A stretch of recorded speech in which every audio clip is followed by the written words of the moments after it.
या देवी सर्वभूतेषु शक्तिरूपेण संस्थिता नमस्तस्यै नमस्तस्यै नमस्तस्यै नमो नमः। जय माता दी दोस्तों, मैं संध्या तिवारी प्रयागराज फैमिली में आप सभी का स्वागत करती हूँ। दोस्तों, आज नवरात्रि के चौथे दिवस हम श्री दुर्गा सप्तशती के 5वें, 6ठे, 7वें और 8वें अध्याय का पाठ करेंगे। श्री दुर्गा सप्तशती का पाठ करने या फिर श्रवण करने से समस्त प्रकार की मनोकामनाएं पूर्ण होती हैं।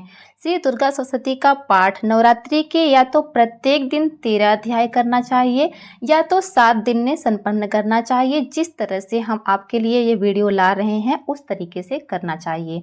तो आइए शुरू करते हैं। देवों द्वारा देवी की स्तुति। चंडमुंड द्वारा देवी के पास दूत प्रेषण एवं पुनः देवों का प्रत्यावर्तन। ऋषि ने कहा, प्राचीन काल में शुंभ और निशुंभ नामक दानवों ने अपने बल के मद में चोर होकर इंद्र के हाथ से त्रैलोक्य का राज्य एवं यज्ञ भाग छीनकर अधिकृत कर लिया। वे ही दोनों राक्षस सूर्य, चंद्र, कुबेर, यम, वरुण आदि देवों के अधिकार भी भोगने लगे। वायु और अग्नि का कार्य भी वे दोनों ही करने लगे। उन दोनों दानवों ने सभी देवों को पराजित, अपमानित तथा राज्यच्युत करके उन्हें स्वर्ग से बाहर खदेड़ दिया। उन दोनों बलशाली असुरों से अपमानित होकर देवताओं ने अपराजिता देवी का स्मरण किया। उन लोगों ने सोचा कि जगदम्बा ने हम लोगों को प्रसन्न होकर वर प्रदान किया था कि संकटापन्न स्थिति में मैं तुम्हारे स्मरण से मैं तुम्हें संकट मुक्त कर दूंगी। ऐसा निश्चय करके देवता लोग गिरिराज हिमाचल पर्वत पर जाकर भगवती विष्णु माया की स्तुति करने लगे। देवताओं ने कहा, देवी को नमस्कार है, महादेवी शिवा को हमारा सदैव नमस्कार है, प्रकृति एवं भद्रा को प्रणाम है, नियम पूर्वक जगदम्बा को हम लोग प्रणाम करते हैं, रौद्रा, नित्या, गौरी एवं धात्री को बारंबार नमस्कार है, ज्योत्सना, मई, चंद्र रूपिणी एवं सुख स्वरूपिणी देवी को सदैव नमस्कार है, शरण में आगतों की कल्याणकारिणी वृद्धि एवं सिद्धि रूपिणी देवी को हमारा बारंबार प्रणाम है, नैऋत्य राक्षसों की लक्ष्मी, राजाओं की लक्ष्मी तथा सर्वाणी स्वरूपा जगत जननी को हम प्रणाम करते हैं। दुर्गा संकट हारिणी, सर्वसारभूता, सर्वकारिणी ख्याति कृष्णा और धूम्रा देवी को मेरा सतत प्रणाम है।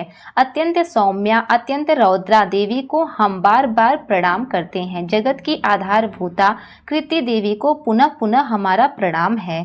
सब प्राणियों में विष्णु माया के नाम से कही जाने वाली देवी को मेरा सतत नमस्कार है। सभी प्राणियों में चेतना कहलाने वाली देवी को मेरा अभिवादन है। सभी जीवों में बुद्धि रूप से निवास करने वाली देवी को मेरा बार बार प्रणाम है। सभी प्राणियों में निद्रा रूप से स्थित देवी को मेरा प्रणाम है। समस्त जीवों में भाग्य रूप से विद्यमान देवी को मेरा प्रणाम है। सभी जीवों में छाया रूप से स्थित, सभी प्राणियों में शक्ति रूप से स्थित, सभी जीवों में तृष्णा रूप से स्थित, सभी जीवों में क्षमा रूप से विद्यमान देवी को मेरा पुनः पुनः प्रणाम है। जो देवी सभी जीवों में जाति रूप से स्थित, लज्जा रूप में स्थित तथा शांति रूप से स्थित है, उन देवी को मेरा बारंबार अभिवादन है। सभी प्राणियों में श्रद्धा रूप से तथा कांति रूप से स्थित देवी को मेरा नमस्कार है। जो सभी जीवों को लक्ष्मी रूप तथा वृत्ति रूप में विद्यमान है, उन देवी को मैं पुनः पुनः प्रणाम करता हूँ। सभी जीवों में स्मृति रूप से वर्तमान देवी को मेरा बार बार प्रणाम है।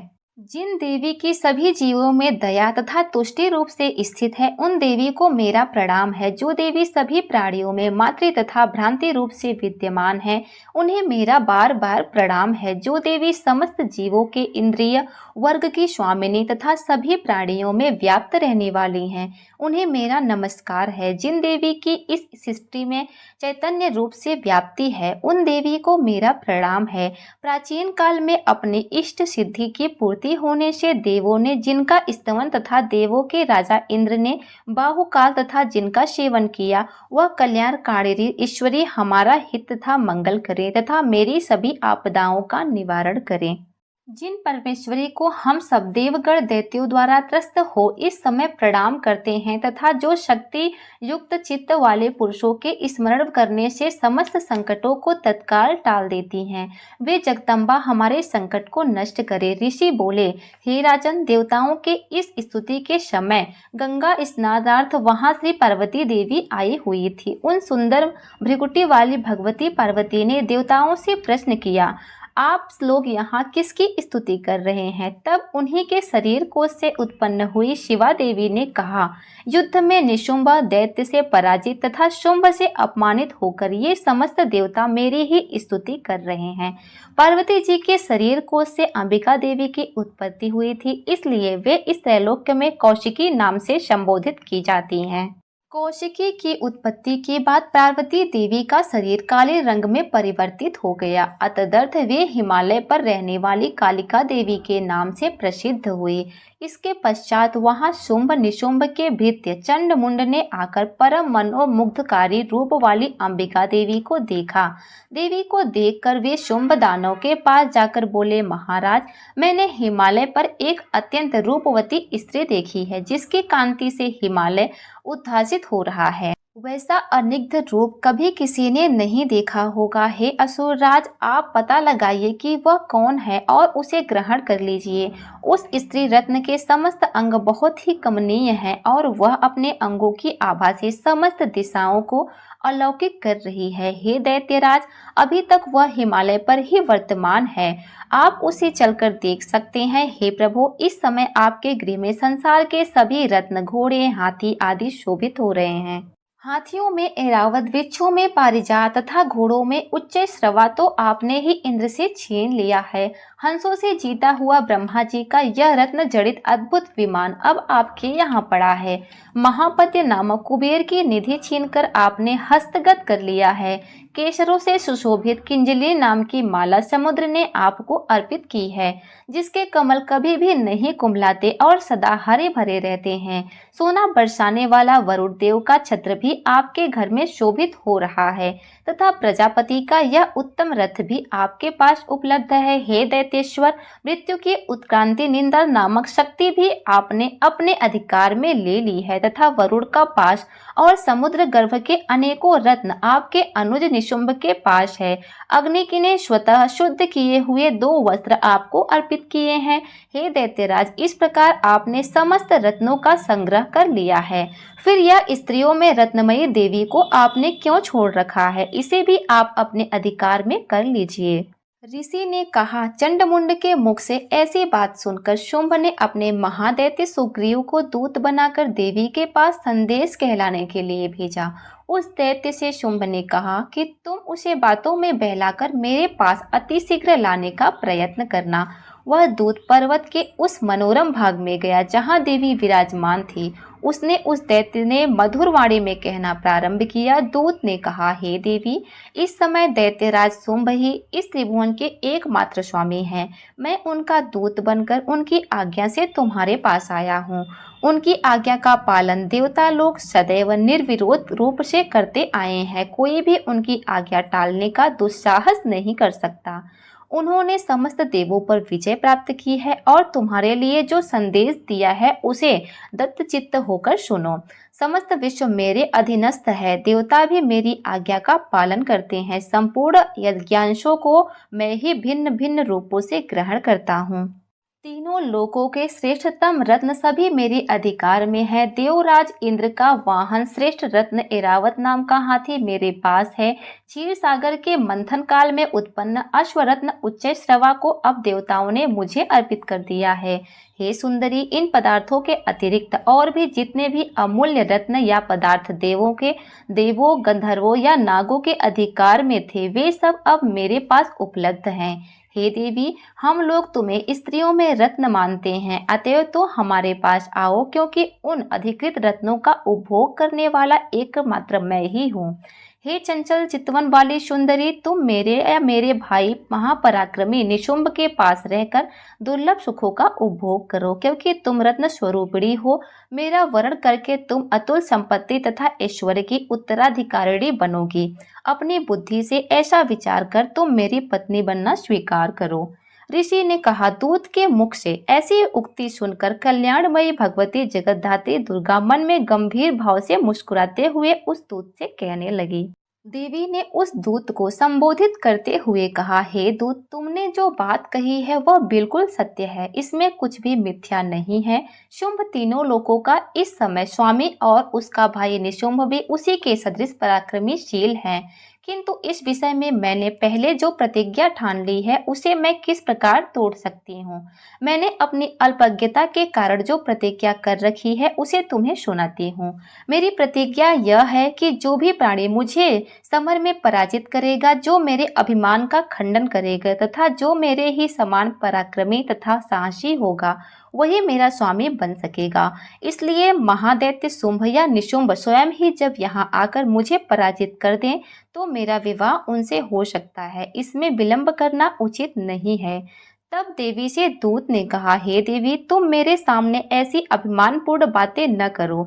इस ब्रह्मांड में ऐसा कौन है जो शुंभ निशुंभ के सामने खड़ा होने का साहस कर सके। अन्य निम्न कोटि के दैत्यों के सामने भी सारे देवता मिलकर युद्ध में पार नहीं पा सकते, फिर तुम अकेली स्त्री होकर क्या कर सकती हो।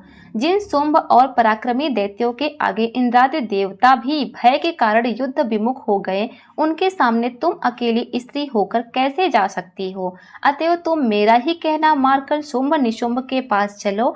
ऐसा करने से तुम्हारी महत्ता की रक्षा होगी, अन्यथा जब वे तुम्हारे केस पकड़कर बलपूर्वक घसीटते हुए ले जाएंगे तब तुम्हें अपनी मर्यादा खो देनी पड़ेगी।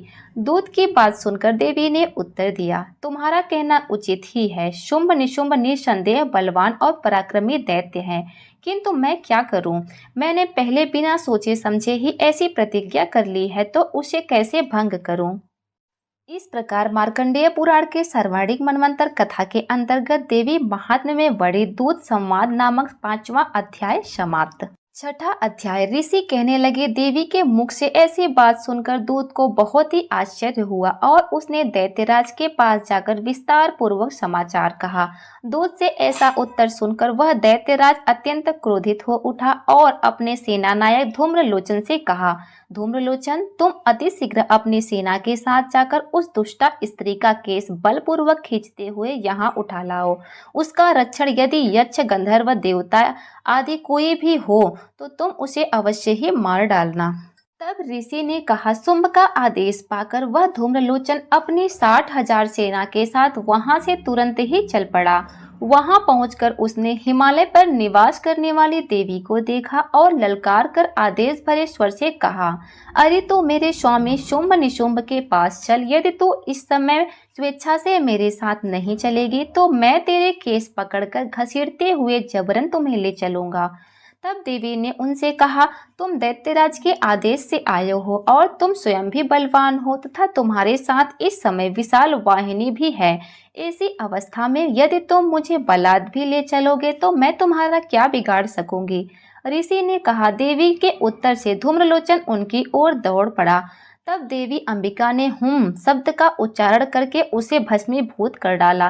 तत्पश्चात क्रुद्ध हुई उस विशाल सेना ने देवी पर आक्रमण किया। फिर अंबिका और राक्षसी सेनाओं में तीक्ष्ण बाणों, शक्तियों तथा फर्शों का युद्ध आरंभ हो गया। इतने में ही देवी का वाहन सिंह भी क्रोध में गर्जन करके अपनी गर्दन के बालों को हिलाता हुआ असुरों की सेना में कूद पड़ा। उस सिंह ने कुछ राक्षसों को पंजों के खरोच से, कितनों को अपने जबड़ों से विदीर्ण करके और कितनों को धराशायी करके ओष्ठ की दाढ़ों का प्रहार करके मार डाला। कितने दानों का उस सिंह ने अपने नाखूनों से पेट फाड़ दिया। कितनों का सिर थप्पड़ मार मार कर धड़ से अलग कर दिया। कितनों की भुजाएं और मस्तक उसने काट खाए तथा अपनी गर्दन के बाल हिलाते हुए कितनों के ही पेट चीरकर उसने रक्तपान कर डाला। अत्यंत क्रोधित देवी ने उस वाहन महाबली सिंह ने क्षण मात्र में ही सारी दानवी सेना का अंत कर दिया। शुंभ राक्षस को जब यह समाचार मिला कि युद्ध में धूम्रलोचन मारा गया और उसकी सेना सिंह के द्वारा नष्ट हो गई, तब वह अत्यंत कुपित हुआ। क्रोध में आकर उसने अधरोष्ट कंपित हो उठे। उसने चंडमुंड नामक 2 महाबली दैत्यों को आदेश दिया, हे चंडमुंड, तुम लोग अपनी विशाल सेना लेकर जाओ और उस देवी को घसीट कर अथवा उसे बांध कर पकड़ लाओ। यदि इस प्रकार उसका आना कठिन हो तो उस पर समस्त दानवी सेना के शस्त्रों का प्रहार करके वहीं पर वध कर देना। उस दुष्टा की हत्या हो जाने पर तथा सिंह के मारे जाने पर उस अंबिका को पास में बद्ध करके यहाँ तुरंत ही लौट आना।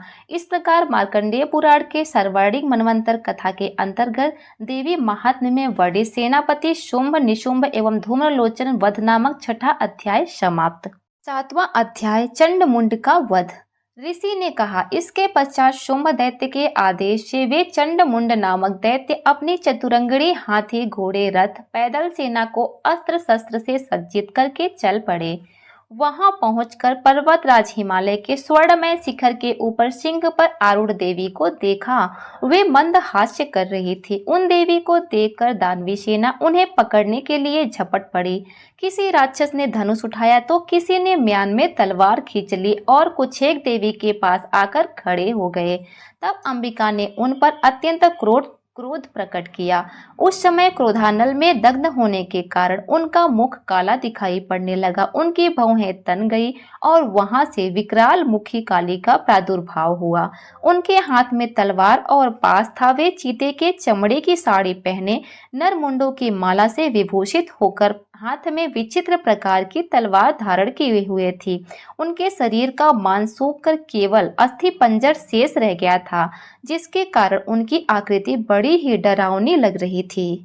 उनका मुख बहुत ही विशाल था। जीभ लप-लप करने के कारण वे बहुत ही भयंकर जान पड़ रही थी। उनके नेत्र भीतर की ओर गड्ढे में धंसे हुए और रक्तिम थे। वे भयंकर गर्जना से सभी लोगों को कंपित कर रही थे।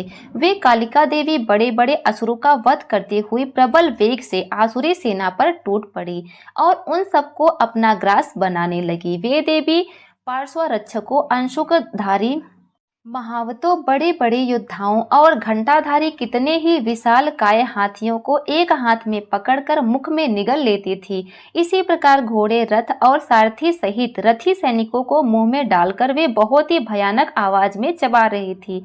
किसी के बाल खींचकर, किसी का गला दबोचकर, किसी को पैर तले रौंदकर और किसी को छाती के धक्के से भूमि पर गिराकर यमलोक भेज देती थी।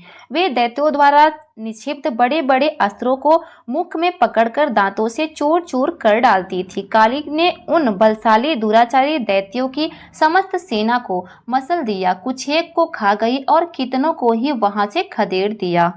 कोई तलवार की मार से मार डाले गए, कोई खंडवान बहुत बड़ी तलवार से पीटे गए और कितने ही नुकीली दांतों से पीसकर मारे गए। इस प्रकार देवी ने क्षण भर में उस आसुरी सेना का संहार कर डाला। यह देखकर चंड उन विकराल काली की ओर दौड़ पड़ा। फिर महादैत्य मुंड ने बाणों की वर्षा करके तथा हजारों बार प्रयुक्त चक्रों से उन भयानक देवी को ढक दिया। देवी के मुख से प्रविष्ट होते हुए वे अनेकों चक्र ऐसे जान पड़े मानो सूर्य के बहुत से मंडल बादलों में समा गए हो। तब भयंकर गर्जना करने वाली काली ने रोष में भीषण अट्टहास किया। उस समय अपने विकराल मुख के भीतर कठिनता से दिखाई पड़ने वाले दांतों की चमक से वे अत्यंत उज्जवल दिखाई पड़ रही थी। फिर तो देवी ने बहुत बड़ी तलवार से हम शब्द का उच्चारण करके चंड के केस पकड़ लिए और अपनी तलवार से उसका मस्तक धड़ से अलग कर दिया। चंड को मरा देखकर मुंड देवी की ओर दौड़ पड़ा। तब देवी ने क्रोधित होकर अपनी तलवार के आघात से उसे भी धराशायी कर दिया। चंडमुंड के मरते ही बची खुची सेना भय से व्याकुल होकर रणभूमि से पलायित हो गई। तब देवी ने चंडमुंड के कटे हुए मस्तक को हाथ में लेकर चंडिका के पास पहुंचकर विकट अट्टहास करके कहा, हे देवी, मैंने इस महापशु चंडमुंड को तुम्हें अर्पित किया है। अब युद्ध भूमि में तुम शुंभ और निशुंभ का स्वयं ही संहार करना। ऋषि ने कहा। चंडमुंड के मस्तक को देखकर कल्याणमयी चंडी ने काली से मधुर स्वर में कहा, देवी, तुम चंड और मुंड को लेकर मेरे पास आई हो, इसलिए विश्व में तुम्हारी ख्याति चामुंडा के नाम से होगी। इस प्रकार मार्कंडेय पुराण के सर्वाणिक मनवंतर कथा के अंतर्गत देवी महात्म्य में वर्णित चंडमुंड वध नामक 7वां अध्याय समाप्त। 8वां अध्याय रक्तबीज नामक असुर का वध। ऋषि ने कहा, चंडमुंड दैत्यों के मारे जाने पर दैत्यराज शुंभ के मन में अत्यंत क्रोध उत्पन्न हुआ और उसने अपनी समस्त दानवी सेना को युद्ध के लिए एक साथ प्रस्थान करने की आज्ञा दी। शुंभ ने कहा, आज उदायुध नामक 86 दैत्य सेना नायक अपनी संपूर्ण सेनाओं के साथ युद्ध भूमि में चले। काम्बू नाम वाले दानवों के 84 सेनापति अपनी वाहिनी के साथ युद्ध स्थल में जाएं।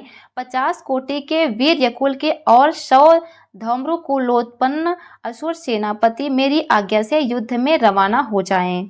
कालिका मौर्य और कालिकेय दैत्य भी युद्ध के लिए मेरी आज्ञा से तुरंत तैयार होकर समर भूमि में चल दे। क्रूर शासक असुरपति शुंभ इस प्रकार सबको आदेश देकर स्वयं सहस्त्रों बड़े बड़े सैन्य दल के साथ युद्ध के लिए रवाना हुआ। उसकी विशाल सेना को अपनी ओर बढ़ते देखकर देवी चंडिका ने धनुष की टंकार से पृथ्वी और आकाश को गुंजायमान कर दिया। तत्पश्चात देवी के वाहन ने भी भयंकर शब्द से दहाड़ना शुरू कर दिया। फिर तो अंबिका ने घंटे के घोर रव से उस ध्वनि को और भी वर्धित कर दिया। धनुष की टंकार, सिंह की गर्जना और घंटे की ध्वनि से समस्त दिशाएं गुंजित हो उठी। उस भीषण शब्द से काली ने अपने विकट मुख को और भी विस्तृत कर लिया।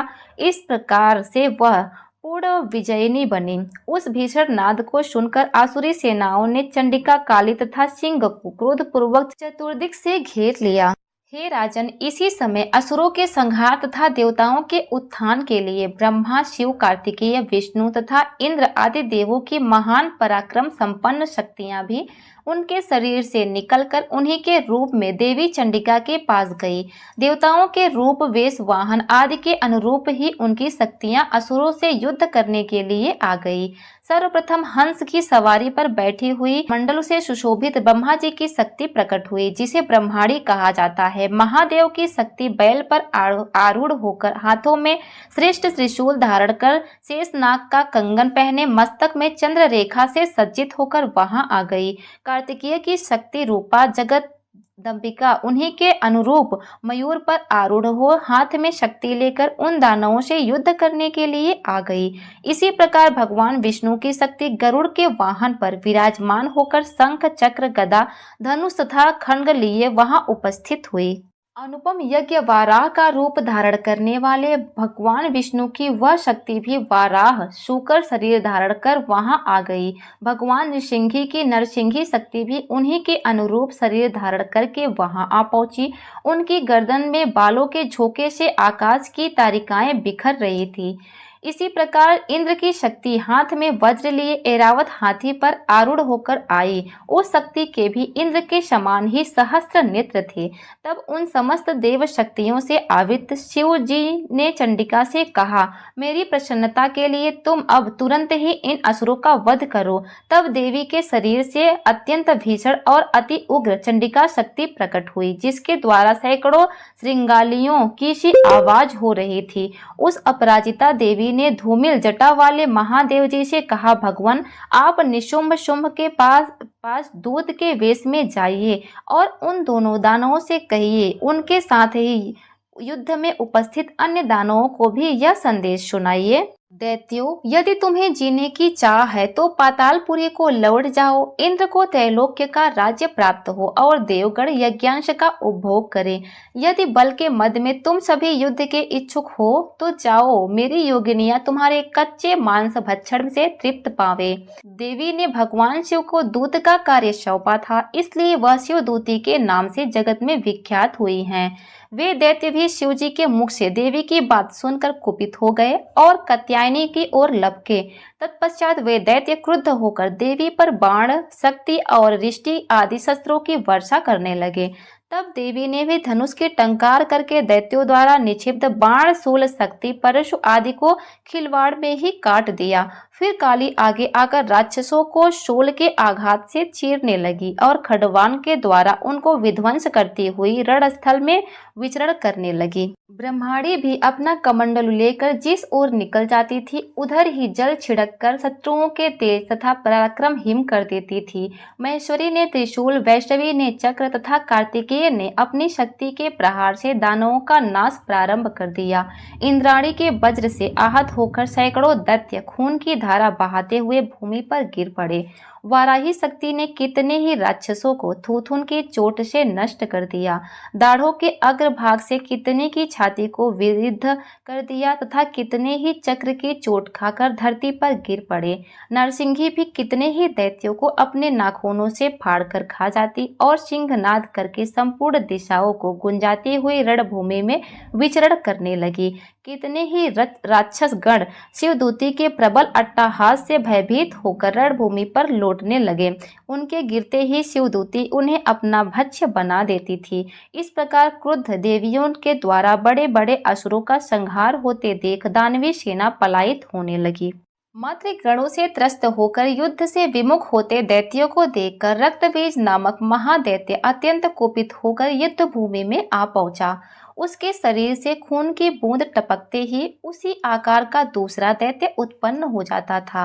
महादैत्य रक्तबीज हाथ में गदा लेकर इंद्र शक्ति के साथ युद्ध करने लगा। तब इंद्र ने अपने वज्र के प्रहार से उसे आहत कर दिया। वज्र के आहत होकर उसके शरीर से पृथ्वी पर रक्त टपकने लगा, जिससे उसी के समान अन्य दैत्य पैदा होने लग गए। उसके शरीर से रक्त की जितनी बूंदें पृथ्वी पर गिरी थी, उतने ही दैत्य उत्पन्न हो गए जो उसी के समान पराक्रमी थे।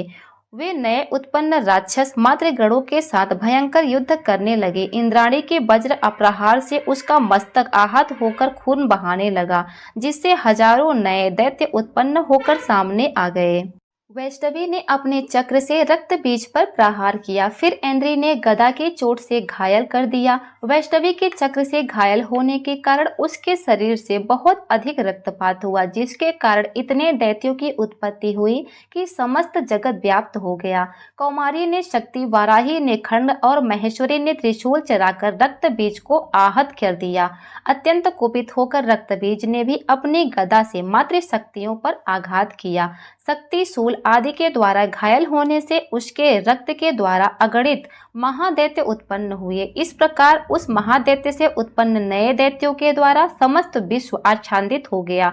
इस दृश्य को देखकर देवता लोग भयभीत हो गए। देवताओं को हतोत्साहित देख चंडिका ने शीघ्रता से काली से कहा, चामुंडे, तुम अपना मुख और भी अधिक विस्तृत करो। मेरे शस्त्राघात से बहकर खून से उत्पन्न होने वाले महादैत्यों को तुम अपने इस वेगवान मुख में भक्षण कर डालो। इसी प्रकार रक्त से उत्पन्न होने वाले नए राक्षसों को तुम अपना भक्ष्य बनाकर रणस्थल में विचरण करती रहो। ऐसा करते रहने से जब उसके शरीर का संपूर्ण रक्त बहकर निकल जाएगा, तब वह स्वयं ही मृत्यु को प्राप्त होगा। उन भयंकर दैत्यों को जब तुम चबा डालोगे, तब दूसरे दैत्य उत्पन्न नहीं होंगे। ऐसा कहकर चंडिका देवी ने अपने शूल से रक्त बीज पर प्रहार किया और काली ने अपने मुख में उसका रक्त भर लिया। तब रक्त बीज ने चंडिका पर गदा से आघात पहुंचाया, किंतु गदा के उस प्रहार से देवी को कोई क्षति नहीं हुई। रक्त बीज के घायल शरीर से बहुत अधिक रक्तपात हुआ, किंतु खून बहते ही चामुंडा ने उस रक्त को अपने मुख में भर लिया। रक्त गिरने से काली के मुख से जो दैत्य उत्पन्न होते थे, उन्हें काली चबा डालती थी और उसने रक्त बीज का खून भी पान कर लिया। तब देवी ने रक्त बीज को वज्र, बाण, खंड, तलवार, रिष्टि आदि के प्रहार से मार डाला। हे राजन, इस प्रकार शस्त्रों के समूह से आहत एवं रक्तहीन होकर महादैत्य रक्त बीज भूतल पर गिर पड़ा। हे नरश्रेष्ठ, इसे देखकर देवों में हर्ष का समुद्र उमड़ पड़ा।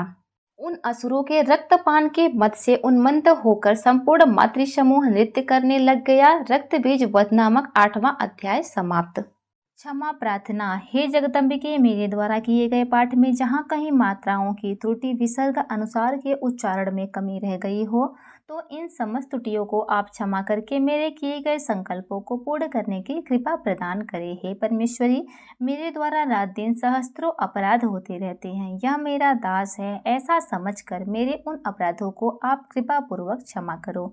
हे परमेश्वरी, मैं आवाहन नहीं जानती, विसर्जन करना भी नहीं जानती तथा पूजा करने की विधि भी नहीं जानती, अतएव मुझे क्षमा करो। हे परमेश्वरी, हे सुरेश्वरी, मैंने जो मंत्रहीन, क्रियाहीन और भक्तिहीन आपकी पूजा की है, वह सब आपकी कृपा से पूर्ण हो जाए। सैकड़ों अपराध करके भी जो आपके शरण में आकर जगदम्ब कह के पुकारता है, उसे वह गति प्राप्त होती है जो ब्रह्मादि देवताओं के लिए भी सुलभ नहीं है।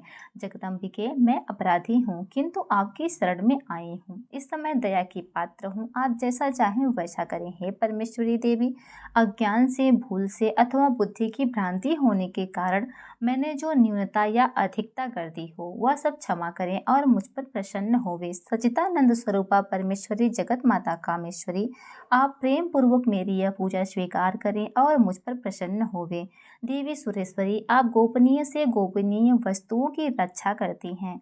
मेरे द्वारा निवेदन किए गए इस जप को ग्रहण करें। आपकी कृपा से मुझे सिद्धि सफलता प्राप्त हो। जय माता दी।